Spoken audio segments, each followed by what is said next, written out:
Hi, இன்றைக்கி சாம்பார் எப்படி வைக்கலான்னு தான் பார்க்க போகிறோம். பருப்பு வந்து நான் இந்த கிளாஸ் அளவுக்கு ஊற வச்சுருக்கேன். ஒரு கிளாஸு ஒரு 1/2 ஊற வச்சு எடுத்துக்கிறேன். அப்போ தான் வந்து சீக்கிரமாக வெந்துடும் பருப்பு.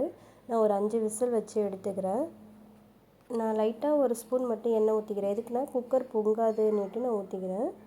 இப்போது விசில் வச்சு எடுத்துக்கலாம். பருப்பு நல்லா வெந்துடுச்சு. வேறு ஒரு பாத்திரத்துக்கு மாற்றிக்கலாம். இப்போ என்னென்ன வெஜிடபிள்ஸ்னு பார்க்கலாம். பீன்ஸு, கேரட்டு, பூசணிக்காய், பரங்கிக்காய் சொல்லுவாங்க, அப்புறம் வெண்டைக்காய். இதுதான் போட்டு சாம்பார் வைக்க போகிறேன். வாங்க எப்படி வைக்கலான்னு பார்க்கலாம்.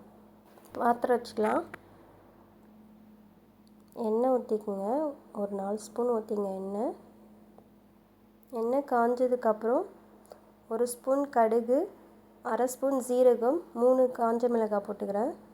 இது பொரிஞ்சு வந்ததுக்கப்புறம் பூண்டு வந்து நான் தட்டி போட்டிருக்கேன். கருவேப்பிலை போட்டுங்க. தட்டி போட்டால் நல்லாயிருக்கும் பூண்டு. ட்ரை பண்ணி பாருங்கள். பெருங்காயம்,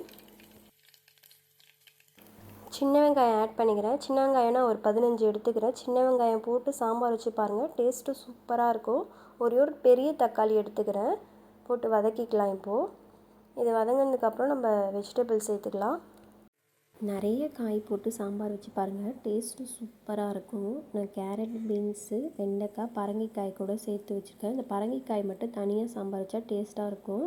பீன்ஸு, கேரட்டு ஒன்று ஆட் பண்ணிக்கலாம். வெண்டைக்காய் வந்து நீங்கள் ஃபஸ்ட்டே கூட ஆட் பண்ணி வதக்கிக்கோங்க. ஏன்னா வெண்டைக்காய் வதங்க லேட் ஆகும். இப்போ பருப்பு தனியாக எடுத்து வச்சுக்கலாம். மிளகாத்தூள் சேர்த்துக்கலாம். நான் வந்து 1 ஸ்பூன் மட்டும் எடுத்துக்கிறேன். குழம்பு மிளகாத்தூள் தான் இது. வந்து நான் வீட்டில் அரைச்சது தான். இப்போ காய் நல்லா வதங்கிடுச்சு. இந்த பூசணிக்காய் லாஸ்ட்டாக போட்டுக்கலாம், ஏன்னா கரைஞ்சிடும். அதனால் இப்போ இதை போட்டு நல்லா வதக்கினதுக்கப்புறம் நம்ம உப்பு போட்டுக்கலாம்.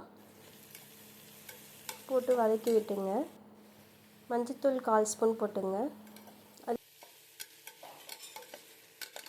இப்போ காய் நல்லா வதங்கிடுச்சு. இப்போ நான் பருப்பு எடுத்து ஊற்றிக்கிறேன். பருப்பில் மிளகாத்தூள் போட்டு தான் மிக்ஸ் பண்ணி வச்சுருக்கேன். இப்போ அதை ஊற்றி மிக்ஸ் பண்ணிக்கலாம். இன்னும் கொஞ்சம் தண்ணி ஊற்றி நான் டைல்யூட் பண்ணி ஊற்றிக்கிறேன். இப்போ மிக்ஸ் பண்ணி விட்டுருங்க. அது கொதிச்சதுக்கப்புறம் பார்க்கலாம். சாம்பார் நல்லா கொதிச்சதுக்கப்புறம் பார்க்கலாம் எப்படி இருக்குன்னுட்டு.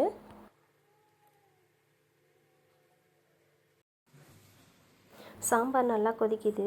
இப்போ புளி கரைச்சி ஊற்றிக்கலாம். நான் ஒரு சின்ன லெமன் சைஸ் எடுத்துக்கிறேன். புளி கரைச்சி ஊற்றிக்கலாம். இப்போது அதை மிக்ஸ் பண்ணி விட்டுக்கலாம். இப்போது நல்லா கொதிக்கட்டும். கொதிச்சதுக்கப்புறம் பார்க்கலாம்.